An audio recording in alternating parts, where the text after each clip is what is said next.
नमस्कार, मी वसुंधरा काशीकर. तयारी 10वीची या कार्यक्रमात महाराष्ट्रातल्या सगळ्या 10वीच्या विद्यार्थी मित्रमैत्रिणींचं मनापासून स्वागत. आणि काल आपण चर्चा केली होती विज्ञान तंत्रज्ञान भाग 2 या विषयाची, आणि आजचा आपला विषय आहे मराठी.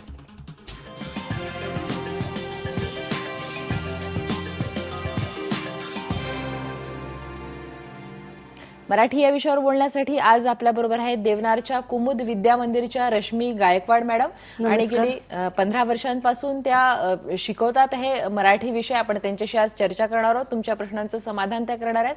मॅडम, तुमचं IBN लोकमतमध्ये मनापासून स्वागत. सुरुवातीला या कार्यक्रमाचं उद्दिष्टच मुळी हे आहे की कमी दिवसामध्ये, दिवस कमी उरलेल्या विषयाची तयारी कशी करायची. 80 मार्कांसाठी मराठीचा पेपर असतो, तर त्या पेपरमधले वेगवेगळे भाग लक्षात घेता, निबंध असेल, पत्र असेल, कुठल्या भागावर भर द्यायचा? 80 गुणांच्या पेपरमध्ये निबंध आणि पत्रलेखन यावर जर जास्त भर दिला तुम्ही तर मुलांना, म्हणजे तयारी तशी केली तर मुलांना थोडेसे गुण मिळू शकतात. कारण प्रश्न, दीर्घोत्तरी वगैरे प्रश्न जे असतात ते प्रश्न नेमकेपणाने त्यांना उत्तर लिहायचं असतं. पण पत्रलेखन, व्याकरण आणि जर निबंध त्यांनी अगदी परफेक्ट केले तर मुलांना त्यामध्ये गुण मिळू शकतात. आणि निबंधामध्ये पण कसे, त्यांना ठराविकच निबंध आहेत. 4 प्रकार आहेत निबंधाचे. ते 4 प्रकारामध्ये वर्णनात्मक आहे, कल्पनात्मक आहे, आत्मवृत्तात्मक आहे आणि चरित्रात्मक. त्यामध्ये त्यांनी जर वर्णनात्मक आणि कल्पनात्मक या 2 निबंधांवर, म्हणजे या विषयांवर जर भर दिला, त्याच प्रकारचे निबंध ते सातत्याने जर वाचत राहिले तर त्यांना नक्कीच त्या निबंधामध्ये चांगल्यापैकी ते निबंध लिहू शकतील आणि त्यांना यश मिळू शकेल. पण व्याकरणाला सुद्धा याच्यामध्ये जवळपास 10 मार्क्स आहे. व्याकरणाची तयारी कशी करायची, कारण तो भाग विद्यार्थ्यांना कठीण जातो. इथे कसं आहे, इयत्ता 10वीच्या दृष्टीने व्याकरण त्यांना मर्यादित आहे. पूर्वी व्याकरण चालवा वगैरे असे किचकट भाग होते. व्याकरण चालवामध्ये आपल्याला संपूर्ण शब्दांच्या 8 जाती माहिती हवेत. पण आता कसं आहे, इथे व्याकरण त्यांना मर्यादित आहे. अलंकार आहेत, अलंकार पण 3च आहेत. 3 अलंकाराची सुरुवातीपासून त्यांनी लक्षणं, उदाहरणं, व्याख्या जर पाठ केली तर शेवटपर्यंत ते लिहू शकतात. नक्कीच मॅडम, याच्यावर थोडंसं विस्ताराने बोलू. आपल्याला एक फोन येतो आहे. कीर्ती करडे पुण्याहून बोलते. कीर्ती, तुझा प्रश्न विचार. हॅलो. हा कीर्ती. हा, माझा असा प्रश्न आहे की मराठीच्या पेपरला वेळ मिळत नाही.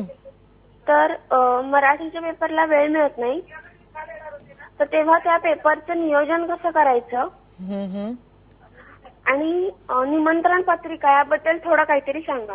अच्छा, वेळेत पुरत नाही नेहमीच विद्यार्थ्यांचं म्हणणं असतं मराठीसाठी, त्या काय सांगाल?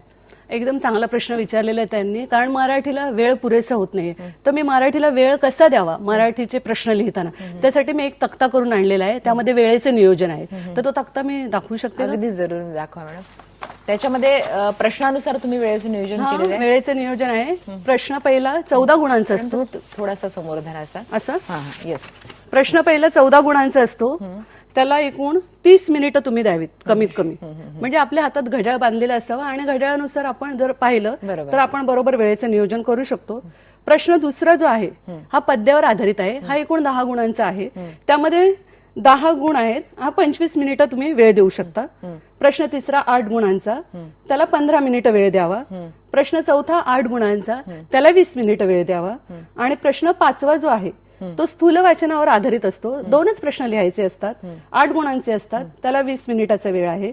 प्रश्न 6वा 10 गुणांचा आहे, त्याला 20 मिनिटाचा वेळ आहे. 7वा प्रश्न जो आहे तो, त्याला 10 मिनिटाचा वेळ, 10 गुण आहेत, त्याला 15 मिनिटाचा वेळ. आणि 8वा प्रश्न जो आहे तो 12 गुणांचा आहे, त्याला 25 मिनिटांचा वेळ दिल्यानंतर तपासणी, पूर्ण पेपर लिहून तपासणी करता 10 मिनिटं तुमच्याकडे शिल्लक राहू शकतात. नक्कीच, म्हणजे प्रश्नांना किती मार्क्स आहेत त्यानुसार आपण वेळ ठरवला पाहिजे. मॅडम, आपल्याला परत एक फोन येतोय. शुभम केला वर्ध्याहून आपल्याला प्रश्न विचारतोय. शुभम. हा, हॅलो मॅडम. माझा प्रश्न असा होता की जो निबंध आपण लिहित, तर मॅडम तो 3 म्हणजे किती पेजाचा लिहायचा आणि किती वेळात कम्प्लीट केला पाहिजे? किती पानांचा लिहायचा आणि किती वेळ? निबंधाच्या विषयावर अनुसरून असेल. म्हणजे आता निबंध कमीत कमी 8वीला जे निबंध असतात ते 10वीच्या लेवलला असतात. मग 8वीचा विद्यार्थी जसा निबंध लिहिल तसं 10वीच्या विद्यार्थ्याने लिहिलेलं चालणार नाही. मग 10वीच्या विद्यार्थ्याने निबंधाचा आधी विषय कोणता आहे तो पाहायचा. त्या विषयाच्या म्हणजे त्या विषयाला धरून त्या विषयाची प्रस्तावना, त्यानंतर मुख्य विषयाकडे वळायचं आणि मग त्या विषयाचा शेवट, असं करून साधारणपणे 2 ते 2.25 पानं निबंध, किमान कमीत कमी 1.5 किंवा जास्तीत जास्त 2 पानं असं त्याचा निबंध झाला पाहिजे. आणि निबंध लेखनापेक्षा त्याने जो विचार मांडलाय त्याला महत्व आहे. एक्झॅक्टली, कंटेंट खूप महत्वाचं आहे. सौरभ सिच्ची माजलगावहून आपल्याला फोन करतोय. सौरभ, तुझा प्रश्न विचार. 2 प्रश्न आहेत मॅम. संदर्भासहित स्पष्टीकरणामध्ये वैशिष्ट्ये लिहायची की नाही? संदर्भाचे स्पष्टीकरणामध्ये एकूण 4 गुण असतात. संदर्भाला 1 गुण, स्पष्टीकरणाला 2 गुण आणि वैशिष्ट्याला 1 गुण. त्यामुळे वैशिष्ट्य लिहिणं आवश्यकच आहे. आणि वैशिष्ट्य लिहिण्यासाठी काही जास्त खटाटोप करण्याची गरज नाही. जे वाक्य दिलेलं आहे संदर्भाचे स्पष्टीकरणाला, ते वाक्य नेमकं कोणी ते उद्गार काढलेले आहेत, त्यावर लेखकाचं मत काय आहे, किंवा त्यावरून कोणता अलंकार सूचित होतं, हे लिहिलं तरी वाङ्मयीन वैशिष्ट्य. अगदी स्वतःचं मत जरी त्याला म्हणजे लेखकाला काय वाटतं किंवा स्वतःला ते पाठ वाचून स्वतःला काय वाटलं त्या वाक्याबद्दल, ते थोडक्यात लिहिलं तरी होऊ शकतं. आपल्याला सायली पाडगावकर फोन करते नवी मुंबईहून. सायली, काय आहे तुझा प्रश्न? हॅलो, माझा प्रश्न असा आहे की संदर्भासहित स्पष्टीकरण लिहिताना आता समजा असं वाक्य असेल की तुला फार लवकर समज आली बक्षीस या पाठातून, तर त्याच्या फक्त त्या वाक्यापर्यंत लिहायचं का त्याच्या पुढचा पण द्यायचं, पुढच्या वाक्याचं पण स्पष्टीकरण द्यायचं? तिचं म्हणणं असं आहे की जे वाक्य विचारलंय तेवढंच द्यायचं की त्याच्या पुढचं पण स्पष्टीकरण द्यायचं? कशाला? संदर्भ आपल्याला त्या वाक्यापुरतच लिहायचं ना, पुढचं स्पष्टीकरण कशाला आवश्यक आहे? त्या वाक्यापुरतच स्पष्टीकरण लिहिलं तरी चालेल. एक्झॅक्टली. आपल्याला गायत्री गायकवाडचा फोन येतोय पुण्याहून. गायत्री, तुझा प्रश्न विचार. हॅलो, माझा प्रश्न असा आहे की दुसरा धडा आहे ना, छत्रपती शिवाजी महाराजांचं एक आज्ञापत्र, त्या धड्याचा अभ्यास कसा करावा? तो धडा मला अवघड जातो. छत्रपती शिवाजी महाराजांचा जो पाठ आहे ना, त्या पाठामध्ये ना तो पाठ अवघड जातो, कारण ती भाषा थोडीशी वेगळी आहे. प्राचीन मराठी भाषा आहे ती. आणि मग ती भाषा जी आहे ते आमच्या शाळेमध्ये आम्ही काय केलं की मुलांना त्यामध्ये मराठीत अर्थ काढून दिला. मराठीत अर्थ काढून दिला आणि प्रश्नांची उत्तरं लिहिताना आपल्याला आपल्या भाषेतच लिहायची असतात. त्यामुळे पाठाचं नेमकं पाठामध्ये जे शब्द आहेत ते म्हणजे उत्तरात येणं अपेक्षित आहे असं नाही. त्यामुळे स्वतःच्या भाषेत तिने लिहिलं तरी चालू शकतं. उत्तर स्वतःच्या भाषेत लिहिली तरी चालतात, फक्त पाठाचा अर्थ नीट पाठाचा आशय तिने जर समजून घेतला तर ती लिहू शकते. मॅडम, मगाशी संदर्भाचे स्पष्टीकरणाच्या याच्यात पुष्कळ प्रश्न विचारण्यात आले. एक मुद्दा त्या संदर्भात विद्यार्थ्यांना नेहमी गोंधळ होतो की पाठाचं नाव किंवा कवितेचं नाव आणि लेखकाचं किंवा कवीचं नाव लिहायचं का, त्याबद्दल काय? खूप आवश्यक आहे. ते पाठाचं नाव लिहिणं आवश्यक आहे, लेखकाचं नाव लिहिणं आवश्यक आहे. आणि तो पाठ कोणत्या पुस्तकातून घेतलेला आहे, कोणत्या कथेतून घेतलेला आहे, कोणत्या कादंबरीतून घेतलेलं आहे, ते थोडक्यात लिहिलं आणि ते थोडक्यात वाक्याचं संदर्भ ते लिहिणं फार आवश्यक आहे. आपल्याला एक फोन आलेला आहे. देवश्री सोनावणे ठाण्याहून बोलते. देवश्री, तुझा प्रश्न विचार. हॅलो, हा, माझा प्रश्न असा आहे की जे आपण पत्र लिहितो त्याला जास्त अजून आकर्षित वगैरे कसं करायचं? पत्राचा विषय नेमका कोणता आहे? म्हणजे पत्र आकर्षक करण्यासाठी पत्र आवेदन पत्र म्हणजे कौटुंबिक आहे, औपचारिक आहे, अनौपचारिक आहे, ते मला माहिती हवं ना. त्यानुसार आपण ते पत्र लिहू शकतो. मला असं वाटतं मॅडम अनौपचारिक पत्र हे जास्त आकर्षक पद्धतीने लिहिता येऊ शकत असेल. अनौपचारिक पत्र म्हणजे अनौपचारिक पत्र हे आकर्षक रीतीने लिहिता येणं म्हणजे अनौपचारिक पत्र आपण जेवढेच तेवढे लिहितो, त्यामुळे अनौपचारिक पत्र लिहू शकतो आपण असं. नक्कीच विषय समजून घेणं पत्राचं खूप गरजेचं आहे. मॅडम, या संदर्भामध्ये पत्रलेखनाला चांगले मार्क्स देण्यात आलेले आहे, त्याच्यामध्ये आराखड्याला काही मार्क्स असतात का? हो, पत्रलेखनामध्ये आराखड्याला मार्क आहेत. पत्रलेखनामध्ये पत्राचं पत्त्याला गुण आहेत, पत्त्यानंतर मायन्याला गुण आहेत, त्यानंतर मजकूर आणि शेवटी लिफाफा करणं खूप आवश्यक आहे. लिफाफ्यामध्ये प्रति आणि प्रेषक तुम्ही नेमक्या जागेवर, त्याची जागा ठरवलेली असते, ते नेमक्या जागेवर लिहिणं फार आवश्यक आहे.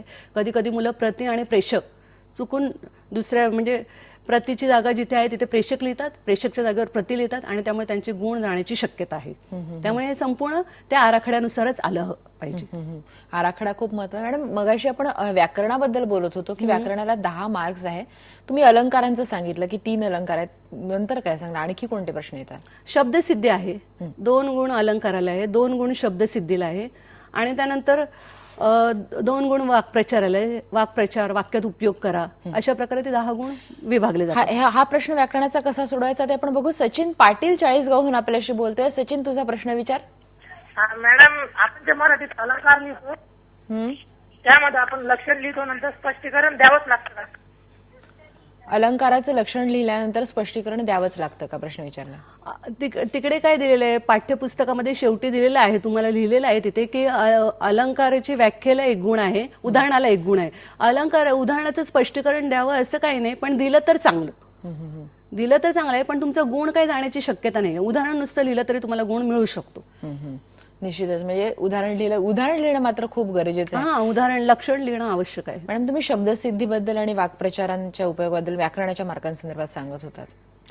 शब्दसिद्धीमध्ये त्यांना काय आहे, उपसर्ग घटित आहे, प्रत्यय घटित आहे, अभ्यस्त आहे. अभ्यस्तमध्ये 2 प्रकार आहेत, पूर्ण अभ्यस्त आणि अंश अभ्यस्त. ते प्रकार त्यांनी बरोबर जर ओळखले ना तर त्यांना 2 पैकी 2 गुण मिळू शकतात. वाक्प्रचारामध्ये जर पाठाखालीच वाक्प्रचार येतात, वाक्यात जर त्यांनी योग्य उपयोग केला, अर्थ व्यवस्थित लिहिला तर तिथेही त्यांना मस्तपैकी गुण मिळू शकतात. म्हणजे व्याकरणाचे 10 गुण त्यांचे हातचे असतात. त्यांनी जर त्याचा चांगला अभ्यास केला तर ते 10 गुण त्यांना 10 नक्की पैकी मिळू 10 मार्क्स मिळू शकतात. आपल्याला दीर्घोत्तरी प्रश्नांची तयारी कशी करायची, लघुत्तरींची कशी करायची या संदर्भात मॅडम कडून जाणून घ्यायचं आहे. इथे आपण एक ब्रेक घेणार आहोत. पहा फक्त IBN लोकमत.